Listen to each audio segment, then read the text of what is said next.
Bonjour à toutes et bonjour à tous, je suis ravie de vous retrouver pour une nouvelle vidéo. Aujourd'hui, j'ai choisi de vous parler de la thématique des mémoires transgénérationnelles. Alors, je suis thérapeute en kinésiologie et en psychogénéalogie. Je vous reçois depuis plus de 10 ans maintenant en Vendée, mais je propose également des visios. Aujourd'hui, j'ai envie de vous parler de mémoire transgénérationnelle. Qu'est-ce que c'est? Où les trouve-t-on? Comment faire pour s'en libérer?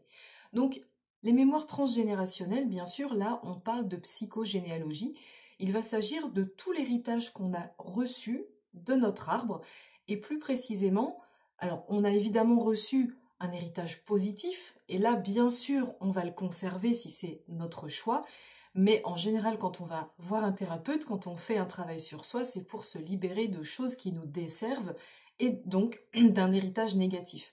Donc concrètement, les mémoires transgénérationnelles sont là pour nous montrer ce qui nous a été légué et surtout qui ne nous convient pas.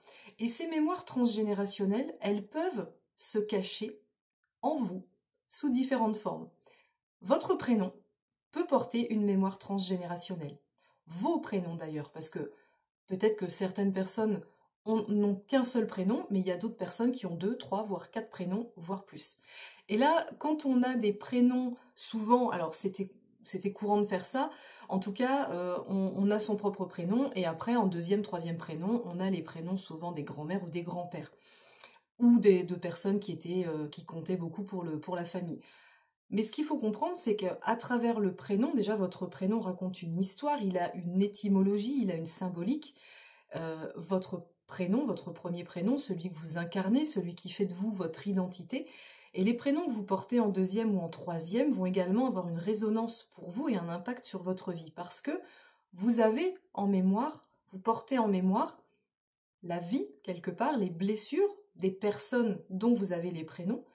Et souvent, l'héritage, la mémoire transgénérationnelle se loge dans le fait qu'un ancêtre n'a pas résolu un traumatisme, et comme nous sommes reliés à cet ancêtre par le prénom notamment, nous avons hérité de ce traumatisme qui n'a pas été résolu.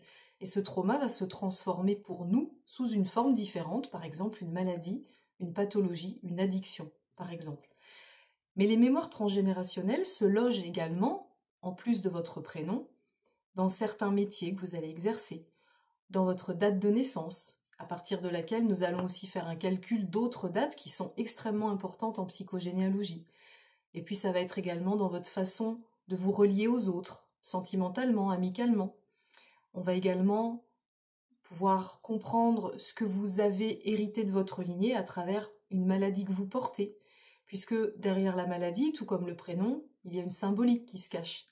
Donc la psychogénéalogie, et donc l'analyse de votre héritage transgénérationnel, va vraiment vous aider à comprendre ce que vous portez en vous, mais qui ne vous appartient pas, que vous portez ce qu'on appelle par loyauté inconsciente pour votre clan, parce que inconsciemment, encore une fois, votre clan vous a missionné de reprendre sa douleur, et comme vous, nous sommes tous comme ça, nous sommes loyaux à notre clan inconsciemment, eh bien nous allons porter la douleur de ce clan, encore une fois, en le somatisant sous forme de maladie, en nous appelant avec tel prénom, en faisant tel métier, même si ce métier ne vous plaît pas, inconsciemment vous avez été missionné par le clan pour faire ce métier, pour continuer, pour perpétuer la tradition. Mais ce métier ne vous plaît pas. Donc, si vous êtes intéressé, sachez que moi, donc, comme je vous le disais, je propose des accompagnements en psychogénéalogie, aussi bien en Vendée, mais aussi en visio. Et puis, si vous êtes autonome, sachez que j'ai créé plusieurs formations en psychogénéalogie sur une plateforme en ligne. Vous avez accès au contenu de façon illimitée une fois que vous avez réglé. Je vous propose plusieurs modules. Vous pouvez commencer tout petit avec le module du génosociogramme et du cercle temporel, qui sont les 2 outils essentiels en psychogénéalogie, qui vous permettent de comprendre à qui vous êtes relié, de quelles blessures vous avez hérité.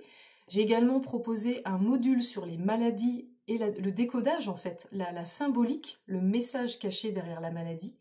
Et puis je propose également une formation beaucoup plus complète qui s'appelle Explorer mon histoire familiale, racine, le mot racine. Et là, effectivement, vous allez comprendre. Alors, c'est une formation qui dure, encore une fois, qui est en illimité, qui est sur une plateforme en ligne, Et j'insiste, qui est vraiment faite pour les personnes autonomes. Mais en tout cas, si vous êtes intéressé, vous allez pouvoir, eh bien, pourquoi pas me demander les liens de ces formations pour les découvrir. On n'est pas sur un engagement. Les liens ne vous font pas acheter la formation, ils vous font découvrir le contenu. Et si vous êtes intéressé, vous pourrez cliquer pour acheter. Donc si vous voulez recevoir les liens de ma part, n'hésitez pas à me contacter, mdkc39@gmail.com. Et si vous souhaitez être accompagné par moi en psychogénéalogie ou en kinésiologie, pour explorer l'origine, comprendre l'origine, la source de vos blocages, c'est pareil, avec grand plaisir, je vous accompagnerai. Donc si vous voulez toutes les infos sur mes accompagnements, n'hésitez pas à m'envoyer un mail également. Très belle journée à vous.